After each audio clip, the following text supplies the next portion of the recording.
What it do, what it do? It's your boy King Vito, and we back. Another episode. Appreciate everybody who been rocking with me. If this your first time here, do all that YouTube stuff, man. Go on, hit that like. Go on, subscribe. Follow your boy. This is a special one for me, man. We in the ATL, in the place where all funky things are made. I got a real one here. When the dude album came out in 01, me and my cousin Jay, shout out my cousin Jay, we jammed it. I'm talking about from front to back, beginning to end. Smash single, It's Okay, came out, tearing the clubs up. It's an honor and a privilege to sit down and kick some flavor with this dude today. Big Slimm Calhoun. Yes, sir. What it do, big dog? You already know what's going on. Ain't nothing to it, man. Like I say, bro, I appreciate it, man. I appreciate you. You jammed your album. Even 23 years later, I'm still jamming it. That's what's up. You know what I'm saying? I say maybe about 2 or 3 times a year when I'm in the gym. You know, I put the skinny on and let it rip and let it rip. Up. So we here today to break down the album, The Skinny. Came out in 01. But before we do that, we're going to get into you. Okay. All right. I was doing some homework back in the day, trying to check out the interviews, see what you got going on. Checked out that boy B-High interview. Shout out to B-High. Love your channel. Yeah, man. He got a dope channel. Yes, sir. How'd you get started with writing? Man, it started back elementary school, around 2nd grade, you know, learning about poems. Okay. Just learning how to write poems. Yeah. You know what I'm saying? Just the structure. And that fascinated me. And I used to write little poems. I started writing little things that rhyme together. And from that, it just started turning into raps. Seeing the legends of hip hop, you know what I'm saying, creating the game at the time. And I was just fascinated, man. That's dope. That's dope. Yeah. So what was the first song that you heard that you can remember that you said, I can do this? The first rap song? Yeah. Well, the first was a first rap song that you really, really liked and was like, ah. Wow, that's crazy. Yeah. Let's see, LL Cool J, I'm Bad. Bruh. Shout out to I'm Bad. Shout out to I'm Bad. Run DMC, it was an auto Run DMC, you know what I'm saying? My first 2 go-to acts would have been Run DMC and LL, you know what I'm saying? Okay. But it was a lot of artists that was out even before them, you know what I'm saying? Of course, Sugar Hill Gang, that was some of the first stuff I ever heard, you know, ever. My partner MC Shan. Okay. Matter of fact, him and KRS-One, of course, they had the first big rap beef ever in history. Yeah. You know Bridge what I'm is saying? over, Yeah, South Bronx. Exactly. So, you know, I just been a fan of hip hop since day one, man. Okay. Yeah. It's kind of like the same format. Like growing up, you know, the Cool Mo D's and everybody and everything. Exactly. But the first song that I really gravitated to was I'm Bad. Okay. Like, man, I had Zelda. My dude name was I'm Bad. All that. Now, I can tell you, the first album I actually bought, first rap tape I bought was Mr. Magic's Rap Attack. Oh, okay. And, it was basically like a compilation of a lot of artists, you know what I'm saying? And I can tell you this, it's some songs on that album, right? I promise you, bro. If them folk put them songs out right now, they would hit a whole nother type of way. Yeah. Because it ain't nothing like it. Yeah. You know what I'm saying? Yeah. And that was the first album I ever bought. Okay. Mr. Magic's Rap Attack. So tell me how you got your introduction to like the game, to actually like making it to where you thought you could get a record deal. Well, I mean, it's just like playing rec ball, you know what I'm saying? I've been writing rap since I was in 2nd grade. I had homeboys I used to rap with, you know what I'm saying? We was always in the hallways in school, beating on the walls, you know what I'm saying, rapping. And just through the process, even back when I was in high school, I remember we had recorded some songs and we actually tried to get a record deal with Jermaine Dupri. Mm-hmm. And we gave him some records. And he actually sent us a letter back. And he said he liked the raps, but we was rapping over instrumentals of other artists at the time. Yeah. And he said he liked the raps. he wanted to hear us over some original music. Yeah. And so we had, like I said, I've been into this forever, man. We used to go to the Jack the Rapper, which used to be a convention where all the rappers used to come to Atlanta and get together. We used to buy one pass, because back then there was a spot called Kinko's. We'd buy one pass and we'd take it down to Kinko's and make us some extra ones. So me and all the boys the whole guys got all exactly, yeah. So we all go in on one, and then we go copy them things and get in that Jack the Rapper. So I've been around this thing, man, for a long time. That's what's up. I also heard that Mr. DJ kind of introduced you to the Dungeon family. Well, he didn't introduce me to the Dungeon family per se. What it was is I started basically with Ian Burke and Sean Johnson. Sean Johnson introduced me to Ian. I met Sean through my homegirl Kia, who used to dance in this group who Sean was managing. And Sean and Ian actually was Outkast first managers as Greenhouse Management. For sure. So Sean introduced me to Ian, and I got with Ian, and Ian took me up under his wings.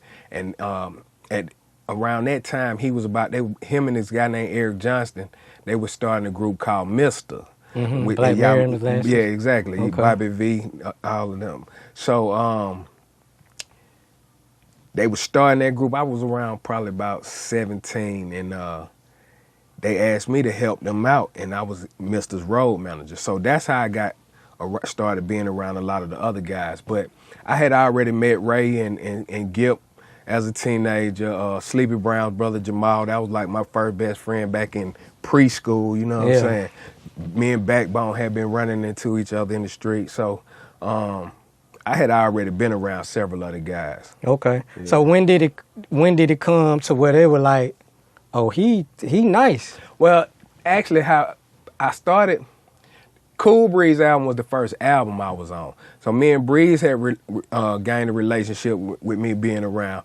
A lot of the guys didn't even know I was rapping. You know what I'm saying? Because I started more so on the management. Yeah, exactly. So me and Breeze had developed a relationship, and we got cool. I actually was on his album, and then Kia had plugged me with DJ, who was Outkast DJ at the time. Mm-hmm. And I got with DJ, and he was like, man, I told him I wanted to get with him on some production. So he played some beats. We got together. We chopped it up, and it's so crazy because I asked him how much he wanted for the beats, and so he was like $750 for the beats. No, I take that back. He said $1,500 for the beats. This back in the early 90s. Yeah. So he said he wanted $1,500 for the beats. So I told him cool.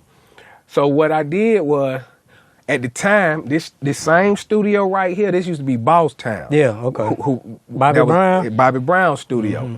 My aunt was cool with Bobby Brown's sister. And she called and got me some studio time. We actually was in the B room at the time. She got me some studio time down here. Me and DJ came down here, and we did a song called Time Lock, which actually ended up on the album. So I actually did that song probably 94, 95, somewhere in there. Damn. And we did Time Lock. So fast forward, we at the studio, we do the song. He said, meet me back at my house. Now, mind you, he wanted $1,500 for the beat. Yeah. I only gave him $750. I was supposed to give him the other half after we do the song. Yeah. So we get back to his house, and he said, hey, man.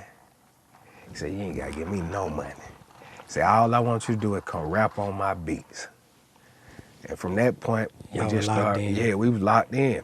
And so, like I said, he was Outkast DJ at the time, and they were working on their second album. And Big and Dre was playing Time Lock for them. Mm-hmm. So that had already sparked the interest. They loved the song. You know what I'm saying? So it was crazy that they loved the song. Like I said, I ended up on Cool Breeze album, and me and DJ was just still working. So one day DJ called me, and he said, hey, man, what you think about signing with Outkast? I was like, bro, what you mean? Because, they ain't had no record label. He was like, what you think about signing with Outkast? He was like, man, they talking about doing a record label. They want you to be the first artist. So I was like, hell yeah, let's do it. Let's go. Yeah, so I got a call. They tell me to come up to Doppler, they working on a soundtrack for this movie, this Usher movie called Light It Up. Okay. And so they was like, it's gonna be you and them on the song. And so I tell them, all right, cool. I go in the studio and DJ play the beat. And the beat was crazy. I was like, what the hell is this? I thought it was some Candy Camera shit, because the beat wasn't even done. It just was a loop with Dre saying some crazy shit behind. So I'm like, man, this can't be real. So I done took the beat. I'm in a whole another room. Writing and shit. Well, trying to write this shit. I done stayed in there about an hour. I came out. I go back in the other room. I tell DJ, I say, hey, man, I can't come up with none of this shit. I was like, I don't know what to do to this. And he said, just do you on that beat. And from that point on, it was over with. So I told him, I said, man, I'm finna run to the store, get something to drink, I'll be back. And I think Juvenile first album was out at the time. And I was playing. Which one, that 400 or that Soldier Red? The 400. 400. Yeah, so I'm playing that in the car on the way to the store, and I came up with the first 4 bars, listening to that. And then after that, I went in there, knocked the verse out. It was over with, and we put the song on the soundtrack. And I remember Dre, when he heard the verse, he was like, hey, as long as you keep doing that, we gonna win. We straight. Yeah, and shit, the rest was history from there. That's what's up, man. Dope story, dog. Yeah. Appreciate that. So shit, let's get into this album, man, The Skinny. Okay. Came out in 01. Yes, sir. Like I said, I jammed it. I think it's a complete album. You got street stories. Exactly. You got some club music. You got some reality rap. Everything. Production, Earth Tone 3, Carl Mo, Cutmaster Swift, Yes, Beat sir. Bullies. Yes, sir. Was it a formula, or did y'all just go in and cook? A combination. Okay. Because me going in with the producer, I was just going in cooking. But the formula part is what you just said prior to that, as far as the variety. Okay. That was something I purposely made sure I did. I need some of this. Some I of need that. some of Yeah. that. You know what I'm saying? And I felt like that would be the perfect gumbo. Okay. You know what I'm saying? As far as a complete project. Yeah. You know what I'm saying? You got to give, we ain't always serious.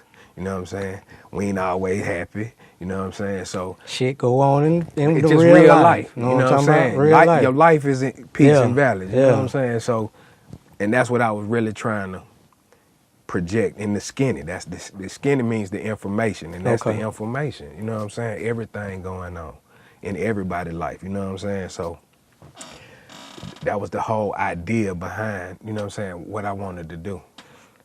I think you touched all the bases on that shit. I appreciate you, know what I'm brother. saying? I appreciate Because let's just get into these songs Say right that. quick, man. Let's get into these songs.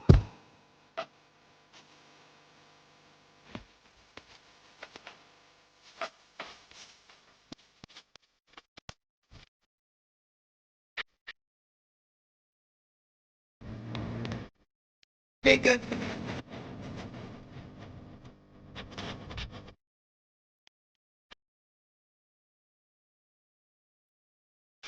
Nigga.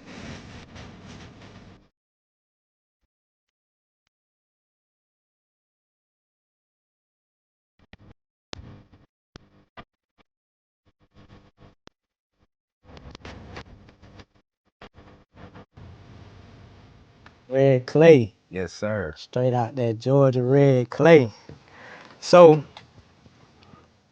to me, this seemed like you came out, well, first and foremost, shout out to Big Rude for the intro, spitting that knowledge. Oh, yeah. Giving us The Skinny. Dope artist. Love the spoken word aspect of his music. But it just seemed like you just wanted to come out spitting. And you wanted to let, because when I listen to it and then you hear the hook, you talking about the South. Exactly. You know what I'm saying? And We then still were kind of fighting to all let of them know that. we were lyricists in there. Exactly, So exactly. it just seemed like you just wanted to come out busting. And that's exactly what it was. It was just letting them know that we got something else down here. You know what I'm saying? And that song actually is one of the other songs that I had recorded. Beforehand. Exactly. I did. That was one of the Red Clay may have been the second or third song I actually did with Mr. DJ. Okay. So the crazy thing is Red Clay, Time Lock. I'm not sure if anything else that we did back then was on there. But those two songs was probably 5 or 6 years old when the album came out. Damn. You see what I'm saying? Yeah. Because we had already did those songs. Now, production-wise, we ended up Cleaning it up. yeah, a little doing bit. some more stuff to it. But Yeah. because Dre, of course, Dre wasn't on there on Time Lock behind the hook, and then we added a lot more music to that record. This song, and the crazy thing is, I got a whole lot of cassette tapes still at the house because at the time we was recording and everything was coming back. When I first started, everything was on cassettes. Mm-hmm. And in when I did Red Clay and Time Lock, then we started putting stuff on CDs. Probably by the time we Got towards the end. close to the well, I'm saying Red Clay and Time Lock. That was the '90s. Yeah. I started recording. I recorded this album, the whole album, within a couple of months. At the end of, I actually recorded the album at the end of '99. Yeah. It was supposed to originally come out in 2000. Okay. But we ended up just dropping It's Okay. We dropped It's Okay in 2000, and they wanted to hold the album because Outkast was about to drop in Stank 2000. on you. Exactly. Yeah. So they wanted to feed off of that whole wave. You know what I'm saying? Yeah. So we actually held the album, but I recorded pretty much this album in '99. Yeah. It came out in 2001. We only dropped the single in 2000. So we did it at the end of '99, going into 2000. So you was signed to them like Yeah. 90. Well, I actually signed the Outkast in '99. 99? Yeah, Okay. the end of '99. And then, like I said, we started recording the album in the end of '99, beginning of 2000. We was doing the album, and then the album was finished, and it was originally supposed to come out, I think, fall of 2000. Mm-hmm. And they pushed it back because Outkast album ended up coming out, I want to say the fall of 2000. Yeah. And then they it actually came out April of 2001. So Cass was going on tour. I was on the Stank Love tour. That was the first tour I went on with them. And, we got to moving around, but yeah. So yeah, man, nothing like that. GA Red Clay Yes, sir. came out busting. Hook fire, beat fire. I appreciate One thing I could say is like with this album, the culmination of this album, you put time in these hooks. Oh, yeah. I mean, It's like the hooks just blend perfect. it's, and the crazy thing now, this another thing. Like I write more to the actual music, but Yeah. I ain't necessarily write raps to actual beats. You just wrote them. I used to write. I never could Period. do that. I never could You know do what I'm that. saying? Yeah. See, but when I first started, I You started was with like poetry. poems, yeah. So I was used to putting words together without nothing. You understand what I'm saying? So I could just get in. That is crazy, but I used to write a lot of raps in the car. Yeah. You know what I'm saying? So, like, that was my comfort zone as far as writing. And then when I was young, because like I said, I've been writing raps all my life, so I used to write a lot of raps in class. Yeah. You know what I'm saying? Like, Ain't no and it beat used- in class. Well, but the crazy thing is, I would be taking shit that we was learning right there in the class sometimes, Yeah. you know what I'm saying? And applying some of that in stuff that I was writing a long time ago. You feel what I'm saying? So it's crazy, bro. I used to write raps in church, everything, you feel me? Because I could take stuff that I'm hearing, you know what I'm saying? Just a real rapper. But it go back to the process. Yeah. All that stuff is real life and what's in your life. You know what I'm saying? This is what I'm doing every day. You feel what I'm saying? So it ain't no cut on nothing I'm talking about. You feel me? Like, and it just is what it is. You know what I'm saying? That's what's This where I'm at. This what I'm doing. But I'm taking parts of this, applying it to everything else. You feel me? That's dope. That's dope. Let's get into this second one. All right. This young G, Girl, he too cool. this young G, come to cut the fool. This young G, come to take him to school. This young G, they call him Slim. You know I'm coming through. This young G, this young G, come to cut the fool. This young G, come to take him to school. This young G, they call him Slim. So what they snap like gator jaws and kangaroos. So listen up and pay your dues. Who's that Slim? I came to change the rules. 8 Town's new big lick coming through with a slick click in the Calhoun. I drop hits that'll make you move. Got these Dre Trey K flows for the pesos. And this rapping don't work. It's back to the trees and the yayo. Break out the scales, beams and digital. Street twerk, you know we live dreams. So get on there. This young G, Girl, he too cool. this young G, come to cut. Now with this one, to me, all right, so the first song sound like you was putting on for the South. It's like letting you know we could spit. This sound like the introduction to Slim. Say less. You came out busting. Again, dope beat, fire hook.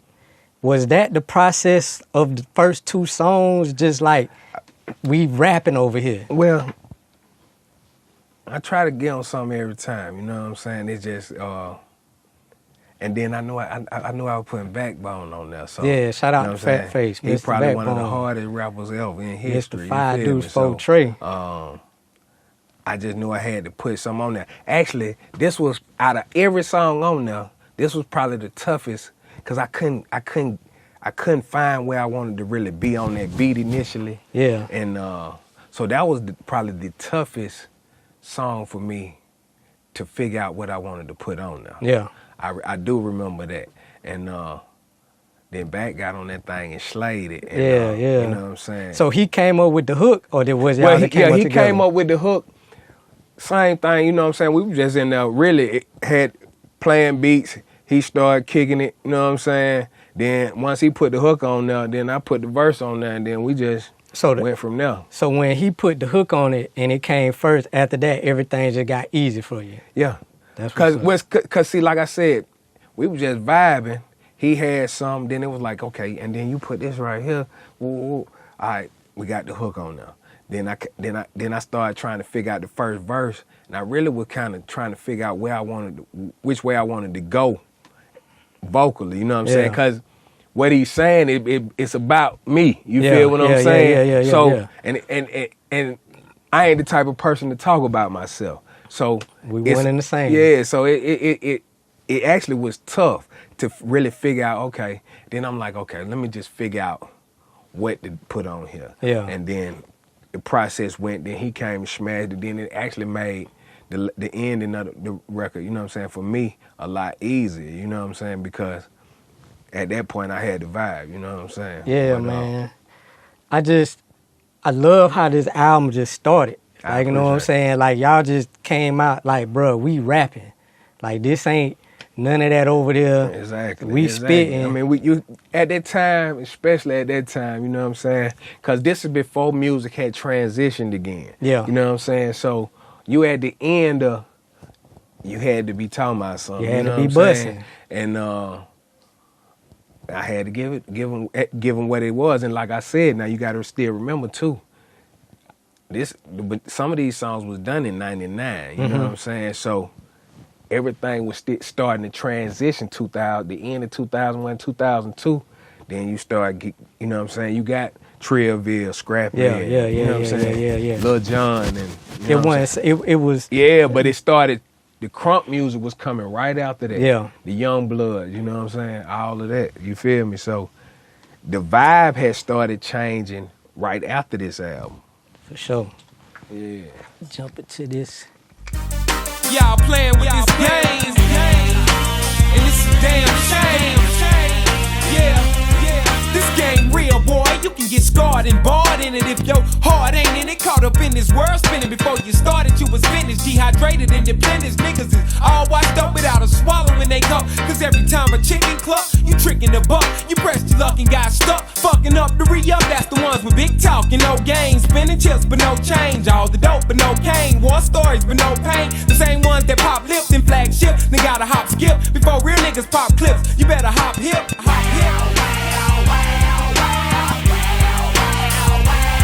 Niggas swarm and slime down. Chevys is primed out. Hit traps and grind out. What's poppin', let's find out.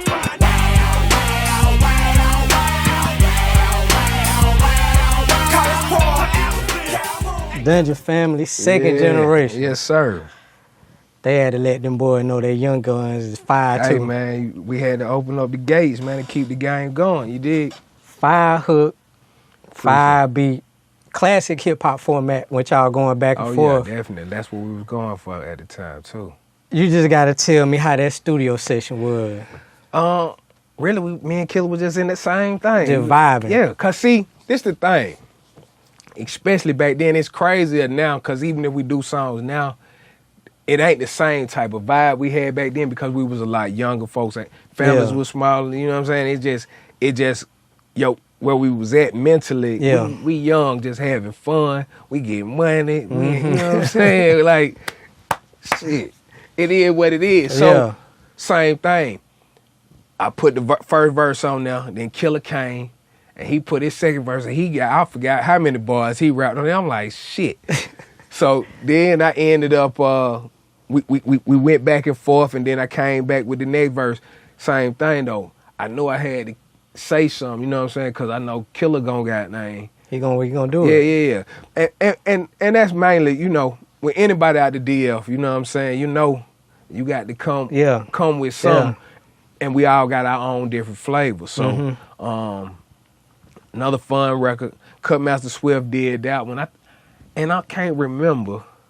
We may have done that on Pro Tools. Because the majority of the records I did, I recorded on 2-inch reel. Like that's No, like, not that's 2-inch reel. Like the big big ass reel, Yeah. 2-inch. And that's another thing a lot of people don't realize. Like the cost of recording back then was Sky crazy. high. Yeah, because when we recorded on 2-inch reel, you had to have 2 reels. Them reels gonna cost you $150 to $200 a piece just for the tape. Mm-hmm. You ain't putting nothing but a song, maybe 2 songs on a reel. You know what I'm saying? And then the process of recording on reel to reel just was a lot longer. You know what I'm saying? So studio time was higher. The process was longer. Everything cost a lot more. You know what I'm saying? So it was just a different vibe. But Swift had Pro Tools, so we may have done that on Pro Tools. I did the cut song. I recorded that on Pro Tools, and I actually think I did the cut song in this room. That was the only song I recorded in this actual room. Okay. I think, because actually, this room actually was where we used to do a lot of mixing, and they used to add a lot of sound effects and everything, other stuff that we had on breaks and shit in this actual room. So we weren't recording a lot in this actual room. But when I did the cut song, cut song really was the It's Okay remix. You know what I'm saying? And it was just, we had taken some other songs that I had, because like I said, I recorded the bulk of the album in 99, early 2000. So we had taken a couple of songs off the album, and we needed to add something back. So I was like, shit, we just do the cut song. It's really It's Okay remix, you know what I'm saying? And we added that one. But that I know I did that on Pro Tools, and I may have done that because Swift did have Pro Tools. People wasn't even using Pro Tools like that as far as recording I remember records yet. Pro Tools. It was around because it was an extra editing program. Yeah. You know what I'm saying? And, Pro Tools hit like really big around like 04, Yeah, 05. yeah, more. You had more and more people using it a lot. Recording it, yeah. But we had it over here. Well, actually, we weren't even over here. I recorded a lot of stuff over here. We actually had a studio across the street from here as well. Okay. You know what I'm saying? So I was working, like my second album, I was working on over there. A lot of songs that I had did at the time. We was across the street. We had a studio over there as well. So, shout out to Killer Mike. I hope he win that Grammy. He should win that Killer Grammy. Kill from Adamsville. Yeah, That Michael album, serious.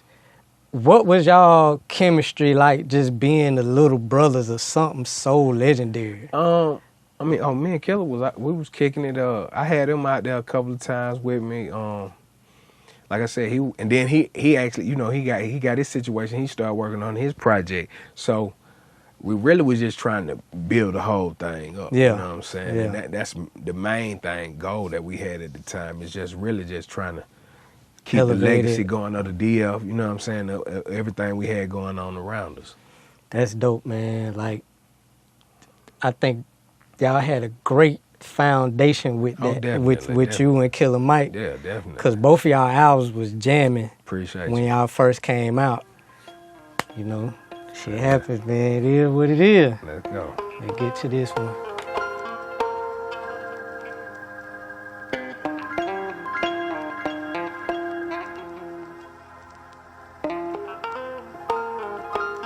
Hard luck, fast bucks can get that ass stuck for that cash. Niggas round the spot got to have it in the worst way. Got to have it by that first day. Damn, we're doing this my old lady birthday. Now it's back to pistol plate for suckers trying to jerk me for a little change. I got my last dub on one roll in this crap game, and I ain't seen my first dollar off in this rap thing. I'm hard rock like crack cane, stuck in the traffic lane. No time to go against the grain. Deal with the strain. Smoking weed to maintain and to kill the pain. These niggas will snatch your whole bomb in daylight. Got you running home to mom talking about they don't play right. We love drama, and I ain't never been stage right. I got demands to meet like trying to eat. So is it me and my heat? And back to the streets, now tell me, could it be?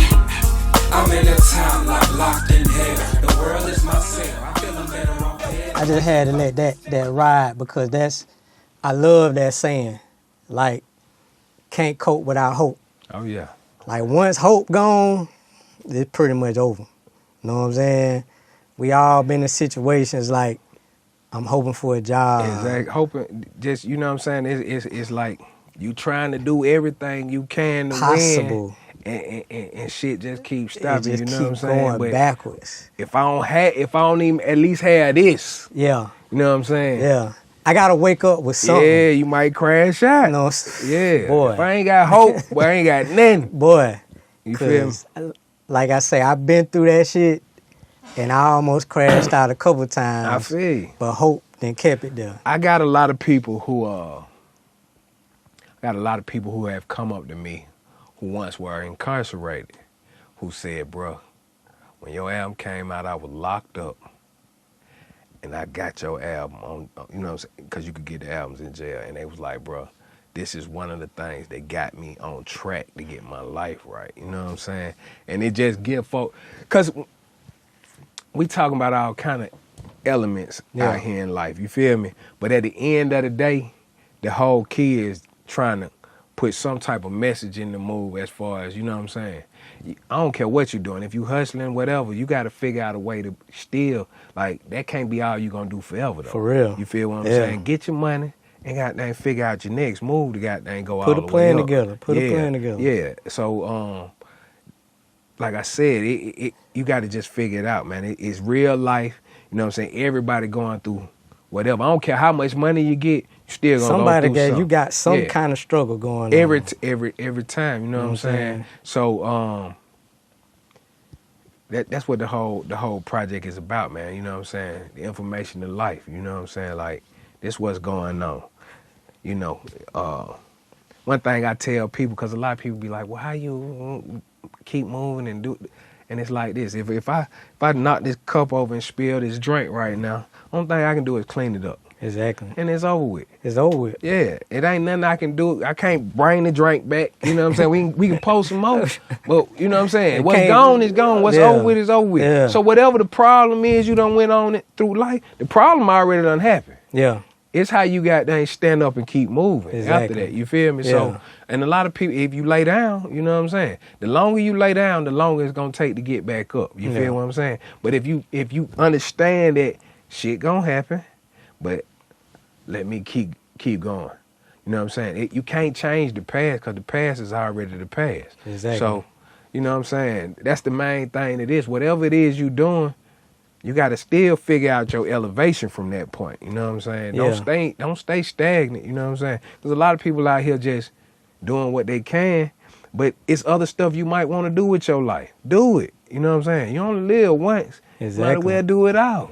And shit, that's why we here. Exactly. That's exactly why You know what we I'm saying? You do it. Yeah. Whatever it is, Just- do it. You know what I'm saying? At the end of the day, consequences gonna come. It's gonna be some pain and suffering. Exactly. But just do that shit. Exactly. You know what I'm saying? So you say this was one of the songs that you recorded. This is the first song me and DJ did. That's the song that got me my deal with Outkast and with Electra. Okay. You feel me? How Dre ended up getting on the stacks? He just wanted to get on it. You know Really? what I'm saying? Yeah.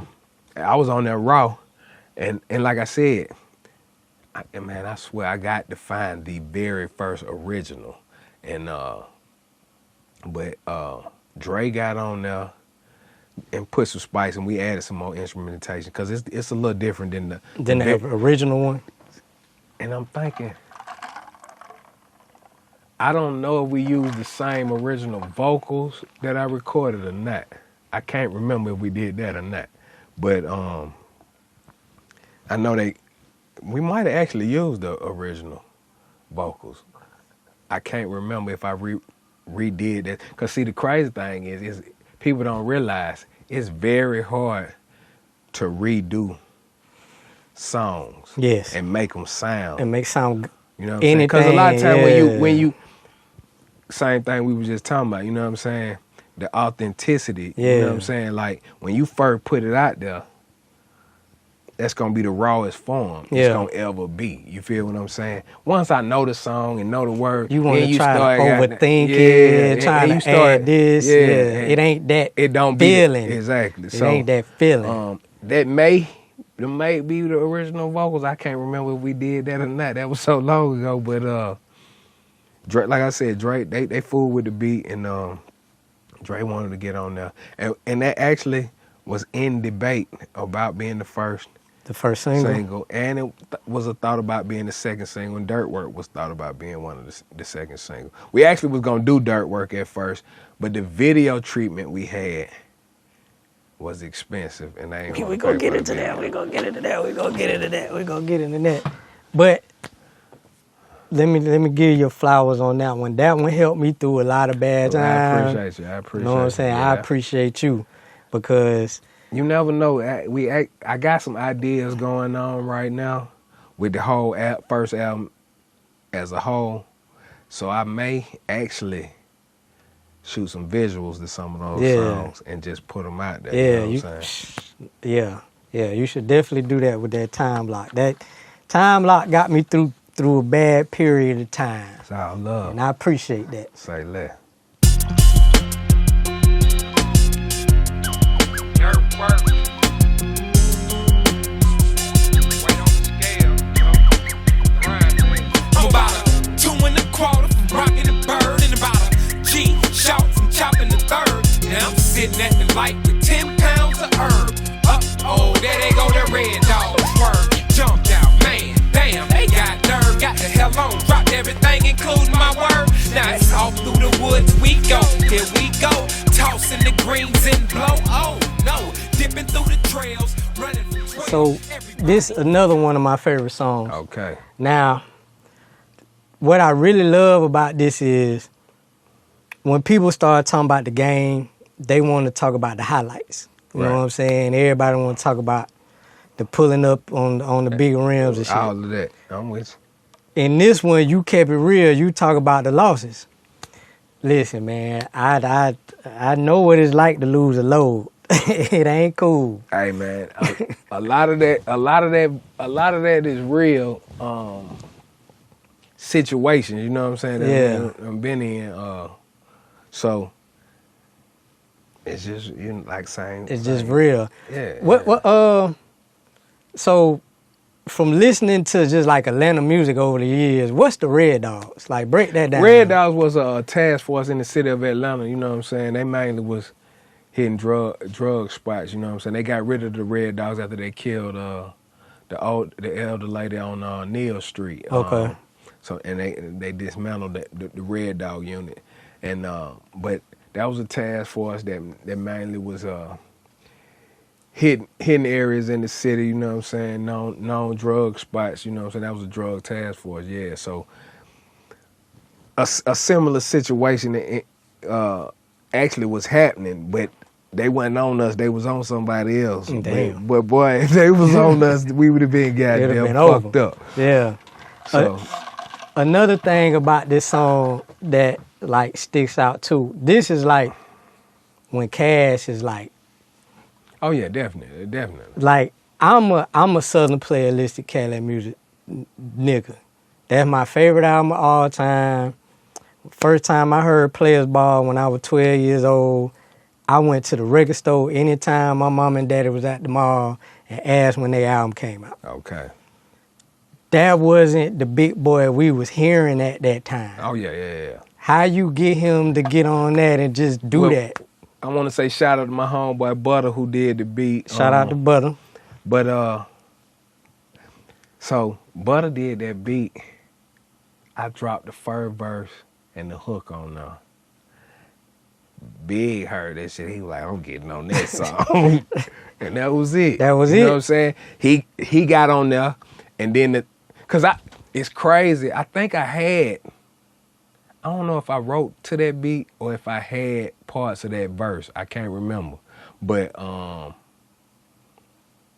I know I put I had the first verse and the hook on there before Big got on there. I didn't have the second verse on there. Then Big got on there.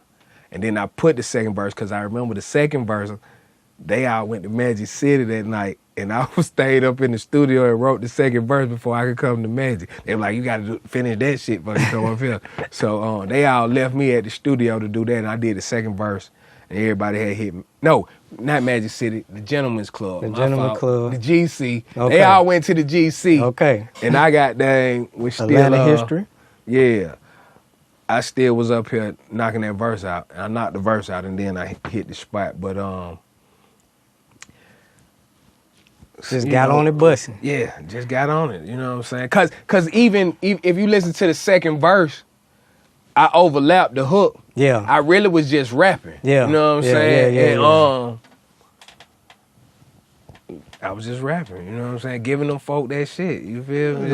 Like I say, bro, I'm a Southern playalistic cat, and like that's when Miss Jackson and all that, they somewhere else. Exactly. And exactly. then to hear him come and bust like that, Exactly. because he talking that shit. Oh yeah, You believe know what I'm it, saying? believe it, He believe talking it, about believe land it. of everything. Yeah. I was like, yeah, this that funk.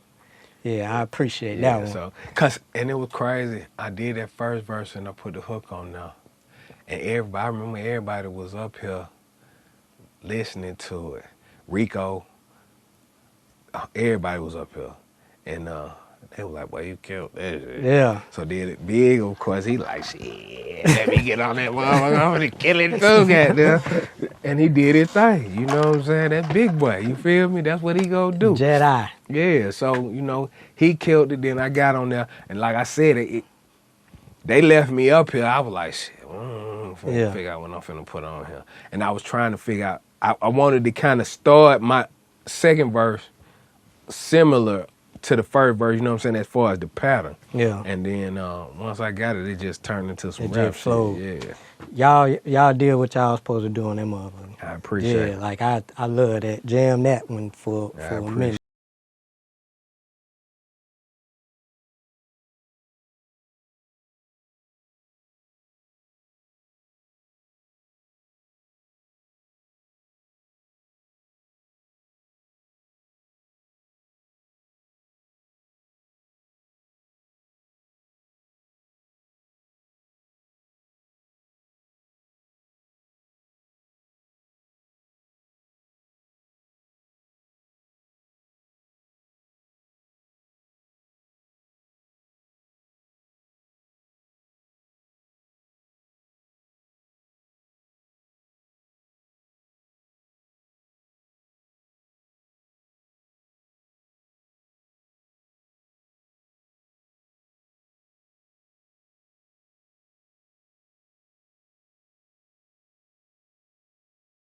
Yes, sir.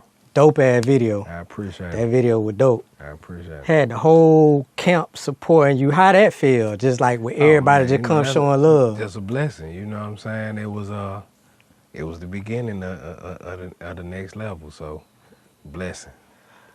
So how that come? How that one come about? Like, what's the story behind the whole that song? I had the beat, Yeah.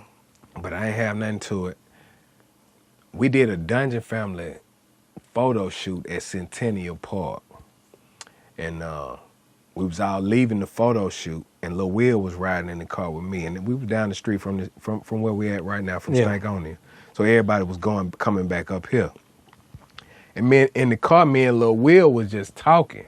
I was just talking. We were just talking. Talking about, shit. Yeah, just You talking talking, regular you know what shit. I'm You know what I'm saying? saying? I'm like, we were talking about how you got cats who got a check, you know what I'm saying? And they got some bad little bras, but shit, they ain't never really at the crib fucking with that girl, you know what I'm saying? They in the street kicking it. And she out here fucking with a nigga who ain't really got all that, but he paying her some attention. So that's really where the idea came from. And so we talking about that shit. I got the beat playing. Now, mind you, we only 5 minutes down the road from where we at. And next thing I know, he started singing the hook. Yeah. He just started singing the shit in the car.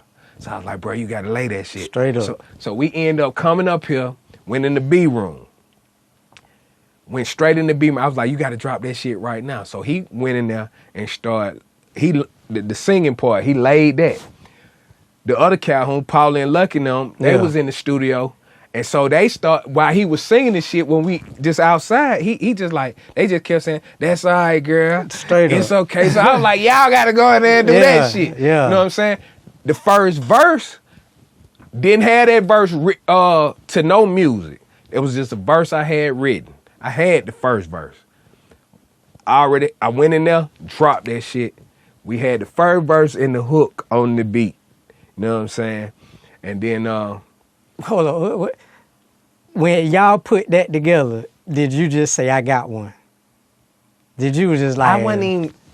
It's crazy, bro, because I never ever looked at... I just was doing songs, so I didn't know what was going to be what. Okay. You know what I'm saying? Gotcha.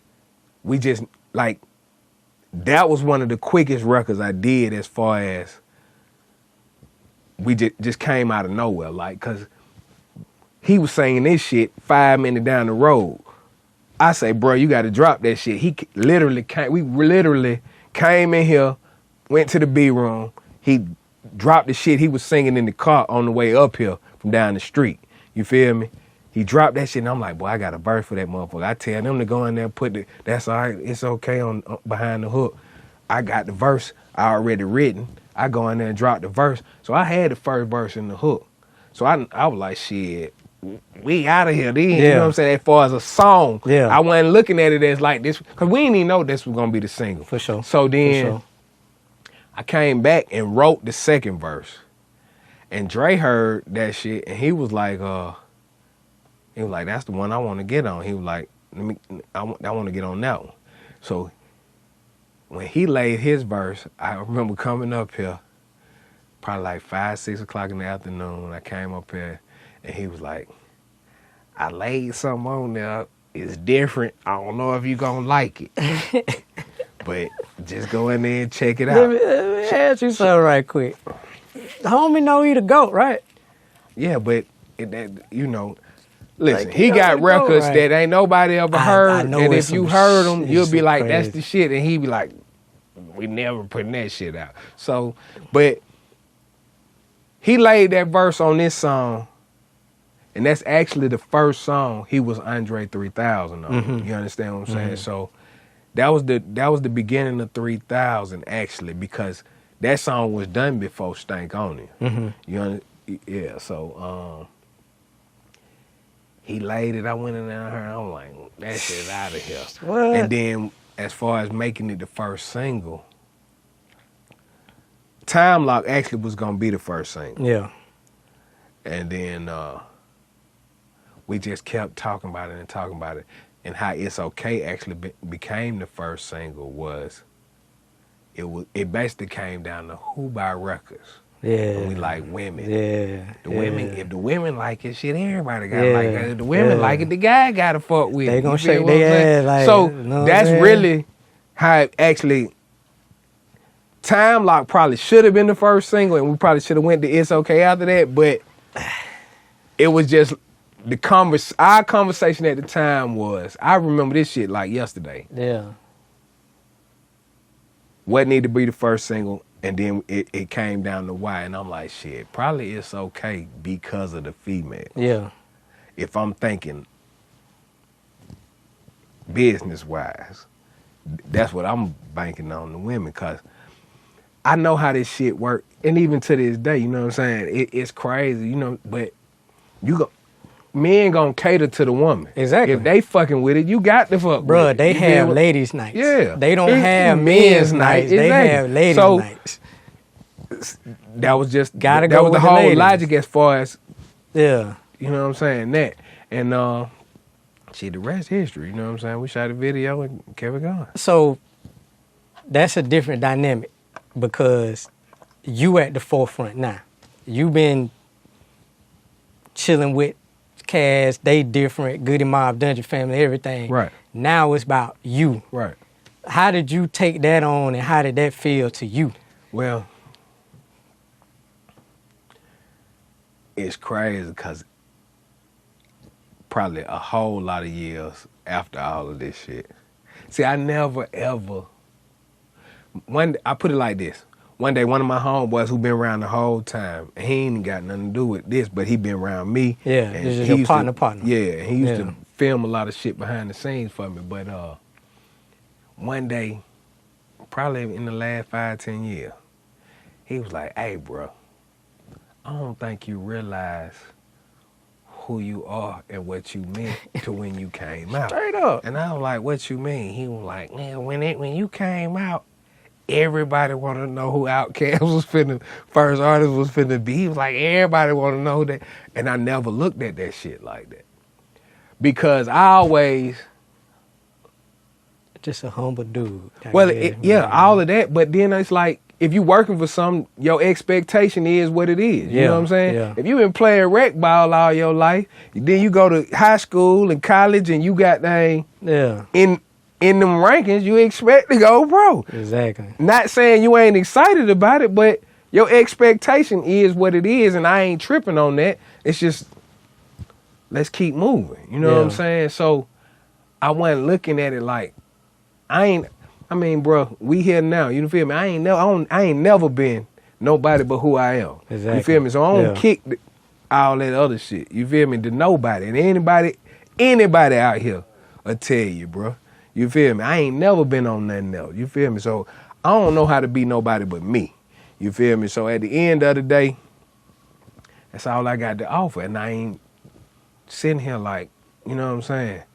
Oh, well, so I wasn't never.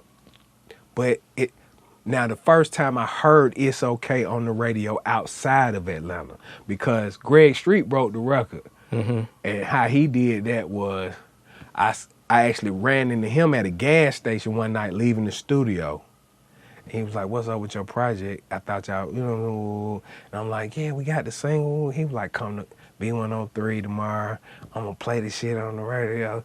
And I was like, "Cool." Then of course the label had already did some other shit that we was supposed to be playing on 97.5 first. And so they going crazy when I called them the next day, but I got to go because I already told this man I'm coming. Yeah. So I ended up actually doing V103 and 97.5 the same day when I dropped It's Okay.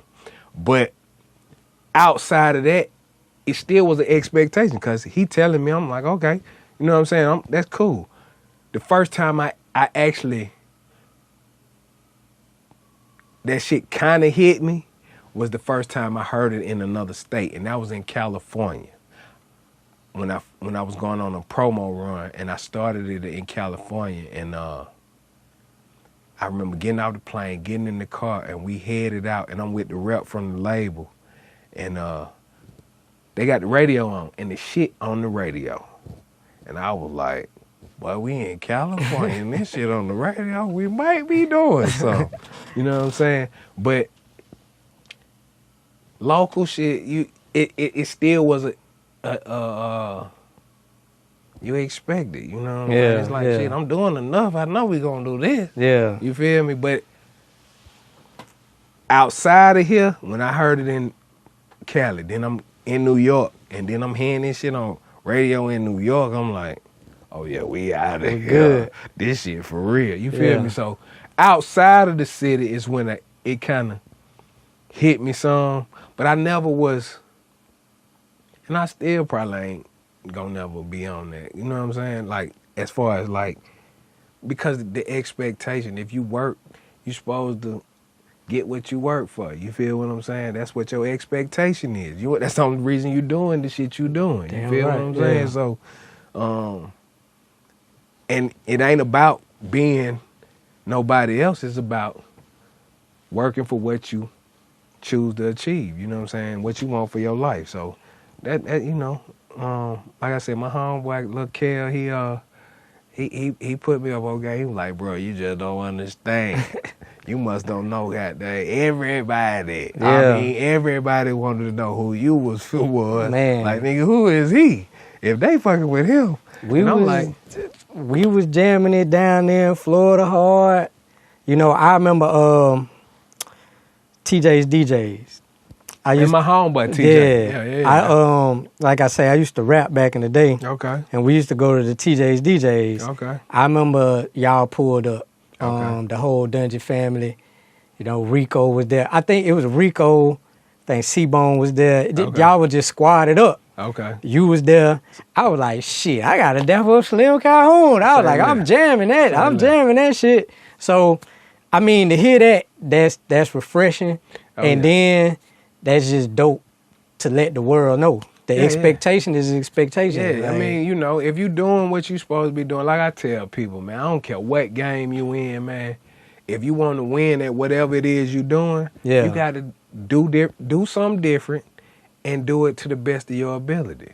You know what I'm saying? If you want to be that guy, you feel me? That's on you. Yeah. Everybody know where they want to be in life. Exactly. And you choose what you do about what it is you doing. You feel what I'm saying? I feel like if you want to be an astronaut, you can do that shit. You can do that shit. It ain't nothing you can't do in this life.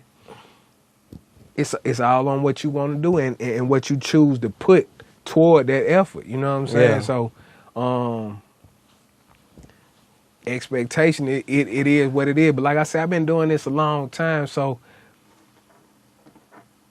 I always use the rec ball reference. Nah, but that's a good the analogy, but it is what it is. You know what I'm saying? Like, you ain't playing rec ball just to play rec ball. You think one day you going pro. Yeah. You know what I'm saying? And you just play till them folks say it's over with for you. You feel what I'm saying? So, same thing. You know what I'm saying? Like, when I was a child and I was in school and they say, what you want to be in life? I told them folks I want to be a rapper and a football player. I did one of them. You feel what I'm saying? I ain't mad at that, big dog. That's dope. Folks need to hear that shit.